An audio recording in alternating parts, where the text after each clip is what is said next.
कांग्रेस डूबती हुई नैया है और उस डूबती हुई नैया के उबरने की कोई संभावना दिखाई नहीं दे रही है। राहुल गांधी पता नहीं किस अहंकार में जी रहे हैं कि वो कहते हैं कि विपक्ष की धज्जियां उड़ गई।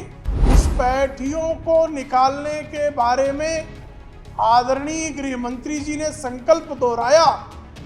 राहुल गांधी के नेतृत्व में सारा विपक्ष जिस तरह से सदन छोड़कर भागा है, पूरे देश ने देखा है। न चुनाव की प्रक्रिया में, न मतदाता सूची में, न एसआईआर में कोई गड़बड़ी है।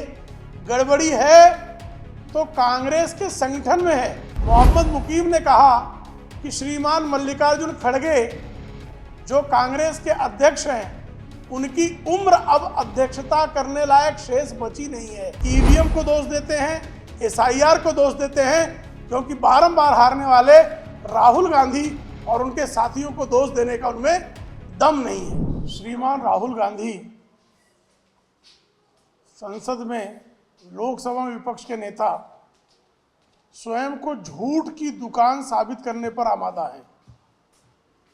संसद में बीते 2 दिनों से हुई बहस को लेकर उनका दावा है कि विपक्ष के लोगों ने भारतीय जनता पार्टी के लोगों की धज्जियां उड़ा दी, जबकि पूरे देश ने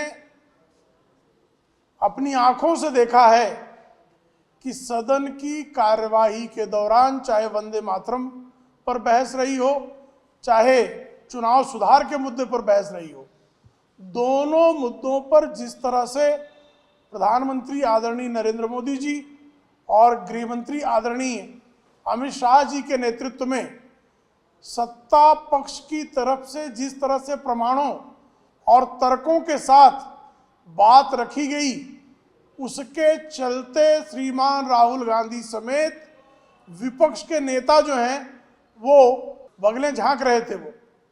और जब घुसपैठियों पर जब तक श्रीमान राहुल गांधी और उनके पूर्वजों के चुनावों के दौरान किए गए चोरी और डकैती के मामलों पर चर्चा हो रही थी, तब तक टोका टाकी करने के बावजूद कम से कम सदन में विपक्षी टिके हुए तो थे।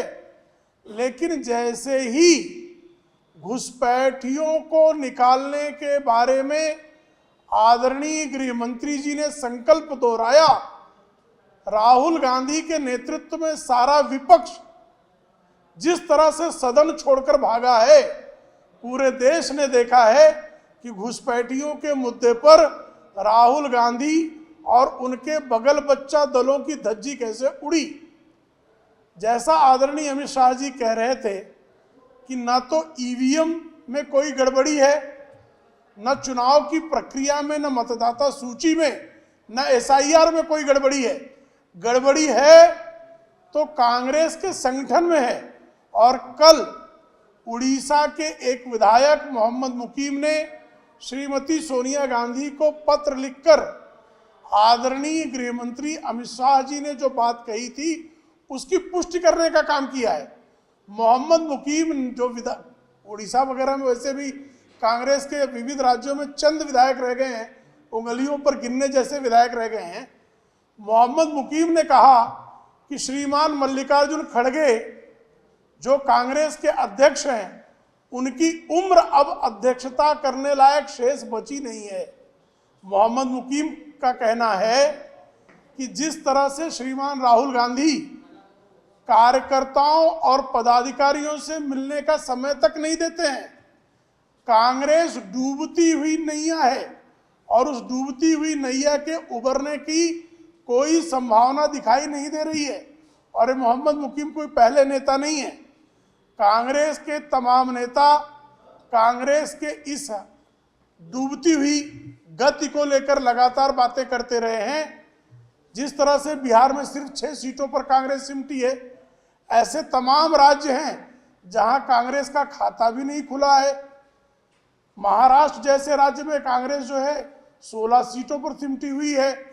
तमाम राज्यों में, दिल्ली जैसे राज्य में कांग्रेस का खाता तक नहीं खुलता है। तो ऐसे में कांग्रेस की दुर्गति को देखते हुए कांग्रेस के नेता जैसे शशि थरूर आज ही जो है वो संसद की सांसदों की बैठक में उपस्थित नहीं हुए। तमाम कांग्रेस के नेता कांग्रेस से निकलकर डूबती हुई नाव से उतरकर भागने की तैयारी में हैं, लेकिन राहुल गांधी पता नहीं किस अहंकार में जी रहे हैं कि वो कहते हैं कि विपक्ष की धज्जियां उड़ गई। भाई, वंदे मातरम के मुद्दे पर किस तरह से पंडित जवाहरलाल नेहरू ने समझौता किया, उसको सप्रमाण आदरणीय नरेंद्र मोदी जी ने बताया। एसआईआर के मुद्दे को जहां जहां उठाया गया, उसमें किस तरह से कांग्रेस ने जितने सवाल पूछे थे, हर सवाल का ठोस सप्रमाण और तार्किक जवाब आदरणीय अमित शाह जी ने दिया। एक भी जवाब पर दूसरा प्रश्न नया उपस्थित करने की स्थिति कांग्रेस की नहीं रही है। लेकिन वही है कि कुछ ना कुछ तो कहना है, कहने के लिए जो मुंह में आए वो बके जाओ। वाचालता की स्थिति को श्रीमान राहुल गांधी प्राप्त हैं। वो कह रहे हैं कि अमित शाह जी डरे हुए हैं।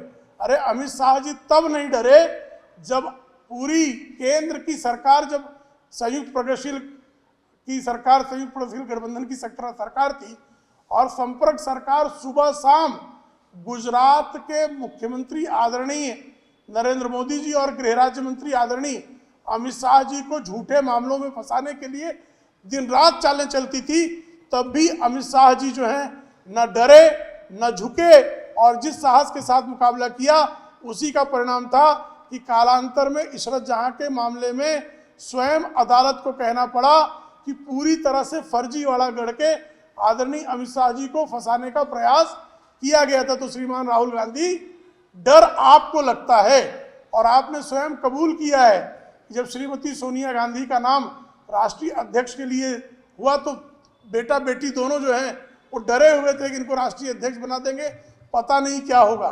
तो डर आपको लगता है और आप जो हैं चुनाव के दौरान भी जिस तरह से गायब हो जाते हैं, संसद के दौरान जिस तरह से विदेश के दौरे करने लगते हैं, जिस तरह से मुद्दों पर आपकी टिकने की स्थिति नहीं है, वो पूरा देश जानता है। और जो राहुल गांधी की दशा है, उसी दशा को जिस तरह से सुश्री ममता बनर्जी के राज में आप सबने देखा कि वहाँ शाहजहां शेख संदेश खाली मामले का जो खलनायक है, उस खलनायक ने फिल्मी स्टाइल में संदेश खाली मामले के गवाह भोला घोष पर जिस तरह से उनके परिवार पर प्राण घातक हमला किया और उस हमले में जो है एक्सीडेंट के नाम पर जिस तरह से हमला हुआ, उसमें भोला घोष का पुत्र और उनका ड्राइवर मारा गया। लेकिन उस मामले में अभी तक जिस गाड़ी से हमला किया गया उसके रजिस्ट्रेशन की मियाद समाप्त हो चुकी थी और उसके ड्राइवर को अभी तक ममता बनर्जी की पुलिस ढूंढ नहीं पाई है। तो उनके राज्य में गवाहों पर जिस तरह से हमले हो रहे हैं, कानून एवं प्रशासन की स्थिति जिस तरह से बिगड़ी हुई है, वो पूरा देश भली भांति देख रहा है कि ममता बनर्जी के राज में ना तो विपक्षी सुरक्षित हैं, ना ममता बनर्जी जिन अपराधियों को पालती हैं उन अपराधियों के खिलाफ गवाही देने वाले गवाह भी सुरक्षित नहीं है। तो ऐसे में जो है कानून का राज वहां नहीं है, बल्कि ममता बनर्जी ने वहां अपराध का राज कायम करने का काम किया है।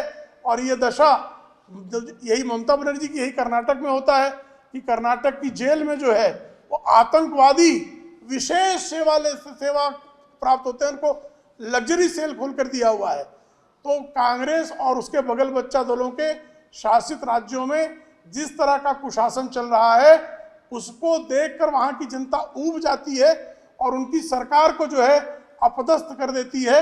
और भारतीय जनता पार्टी और एनडीए की जहां जहां सरकारें हैं, वहां एंटी इनकम्बेंसी होने की बजाय प्रो इनकम्बेंसी होती है। और बार बार की हार के बाद ये कांग्रेसी लगातार वो मतदान की प्रक्रिया को दोष ठहरा देते हैं, ईवीएम को दोष देते हैं, एसआईआर को दोष देते हैं, क्योंकि बारंबार हारने वाले राहुल गांधी और उनके साथियों को दोष देने का उनमें दम नहीं है।